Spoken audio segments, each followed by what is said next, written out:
ఒకే రోజు ఈ గ్రామ సభ తీర్మానాలు చేయాలి అనేది చాలామంది కోరికది.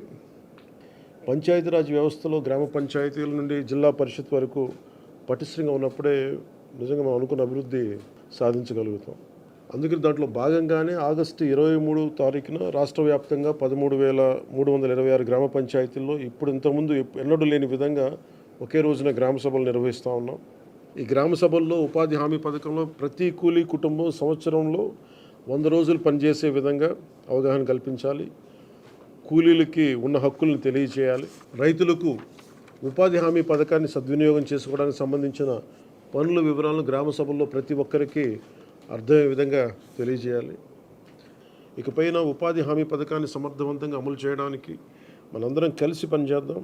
పథకం అమలులో మన రాష్ట్రాన్ని దేశంలోనే మళ్ళా మొదటి స్థానంలో ఉంచడానికి కృషి చేయాలని కోరుకుంటా ఉన్నాను.